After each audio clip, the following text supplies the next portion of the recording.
येणाऱ्या सोलापूर महानगरपालिका निवडणुकीत महायुती म्हणून लढल्यास भगवा सत्ता निश्चित असा ठाम विश्वास शिवसेना एकनाथ शिंदे गटाचे जिल्हाप्रमुख अमोल शिंदे यांनी व्यक्त केलाय। शिवसेनेचे राज्य सचिव संजय मोरे यांच्या सोलापूर दौऱ्यानिमित्त घेण्यात आलेल्या आढावा बैठकीत जिल्हाप्रमुख, शहर प्रमुख, ज्येष्ठ पदाधिकारी आणि कार्यकर्त्यांनी निवडणुकीची सविस्तर रणनीती आखली।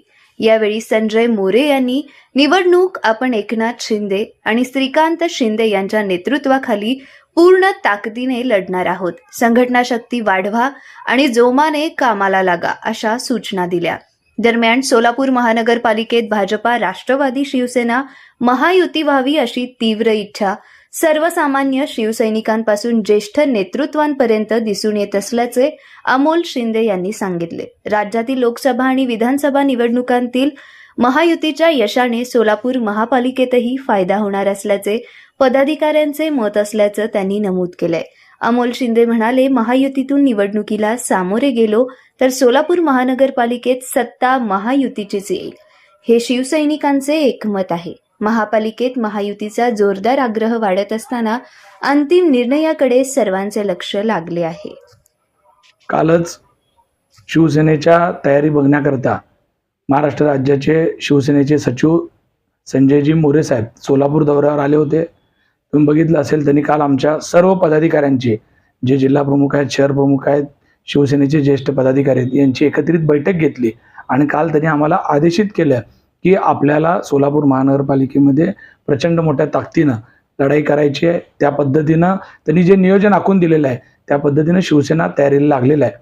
येणारी महापालिका प्रचंड ताकदीनं आदरणीय एकनाथजी शिंदे साहेब, श्रीकांतदादा शिंदे यांच्या नेतृत्वामध्ये आम्ही सोलापूर महानगरपालिकेला सामोरे जाणार आहोत। राज्यामध्ये महायुती करण्यासंदर्भात मोठ्या प्रमाणावर चर्चेला आता जोरदार सुरुवात झालेली आहे। सोलापूरमध्ये सुद्धा महायुती झाली तर आपण किती तिकिटाची मागणी करतोय? सोलापूर महानगरपालिकेच्या इलेक्शन संदर्भामध्ये सर्वच शिवसैनिकांची अशी इच्छा आहे की सोलापूर महानगरपालिकेत भारतीय जनता पार्टी, राष्ट्रवादी काँग्रेस अशी महायुती झाली पाहिजे। कारण राज्यात जे लोकसभेचं इलेक्शन झालं, विधानसभेचं इलेक्शन झालं, त्या दोन्ही वर्षी वेळेस आम्ही भारतीय जनता पार्टीचे उमेदवार जे कोणी असतील त्यांचं इमानी इकबारे काम केलं। त्यांना निवडून आणण्यामध्ये शिवसेना पक्षाचा मोठा वाटा आहे, हे कुठेही नाकारता येणार नाही। त्याच वेळेस आम्हाला भारतीय जनता पार्टीच्या नेत्यांनी, तत्कालीन अध्यक्षांनी आम्हाला सांगितलं होतं की आम्हाला येणाऱ्या महापालिकेमध्ये आपण युती करून जनतेसमोर जाऊ, कारण लोकांनी आपल्याला निवडून देताना युती म्हणून निवडून दिलेलं आहे। ही गोष्ट लक्षात घेऊन त्यांनी आम्हाला 25 जागा देण्याचा त्यावेळेस शब्दही दिलेला आहे आणि मला विश्वास आहे आदरणीय देवेंद्रजी फडणवीस साहेब असतील, अजितदादा असतील आणि एकनाथजी शिंदे साहेब असतील, या तिघांची युती होऊन देवेंद्रजी दिलेला शब्द पाळण्याकरता या लोकांना आदेशित करतील आणि ते त्याप्रमाणे वागतील असं मला विश्वास आहे। परंतु काही कारणानं तसं काही होऊ नाही शकलं तर त्यांना जसे सर्व मार्ग उपलब्ध आहेत तसे आम्हालाही सगळ्या गोष्टी उपलब्ध असणार आहेत। आम्हालाही सर्व मार्ग खुले आहेत।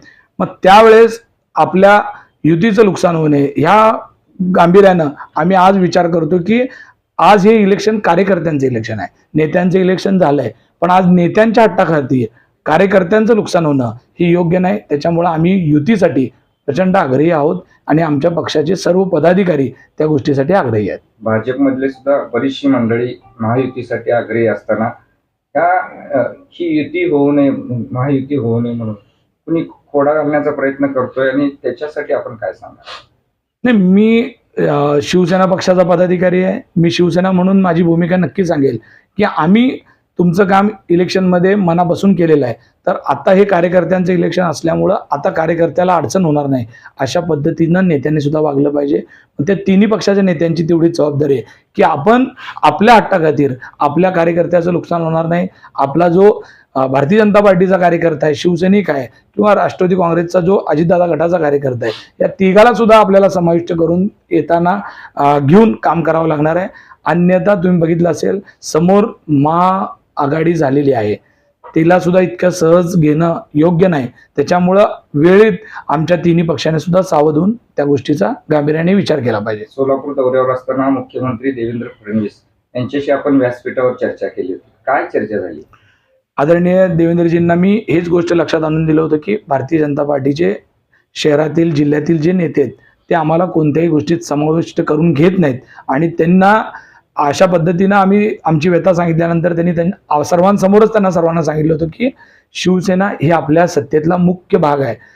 देवेंद्रजींना ही गोष्ट लक्षात आहे की राज्यात जे सरकार आलंय त्याच्यामध्ये शिवसेनेचा किती मोठा वाटा आहे हे त्यांना तर लक्षात आहेच, पण राज्यातल्या जनतेला सुद्धा हे लक्षात आहे. कारण 2.5 वर्षाखाली आदरणीय शिंदे साहेबांनी जो उठाव केला त्या उठावामुळे हे राज्यातलं सरकार आलं. लाडक्या बहिणीची योजना करण्याचे खऱ्या अर्थानं जनक कोण आहेत तर हे राजकारणातल्या लोकांना तर माहीतच आहे, पण त्या लाडक्या बहिणींना सुद्धा पक्क माहीत आहे की ही योजना खऱ्या अर्थानं एकनाथजी शिंदे साहेब दाढीवाल्यांनी मिळवून दिलेली आहे. त्याच्यामुळं ही गोष्ट माहीत असणाऱ्या नेत्यांनी हे गोष्टी करत नाहीत, पण काही लोकांना स्वयंघोषित नेते स्वतःला आता खूप मोठा नेता समजून मोठे निर्णय घेऊन बारक्यांचा गळचिपी करण्याचा प्रयत्न करत आहेत. मी त्यांना एवढीच विनंती करतो की तुमच्या वेळेस कार्यकर्त्यांनी काम केलंय, आता तुम्ही कार्यकर्त्यांसाठी काहीतरी केलं पाहिजे ही भावना ठेवली पाहिजे.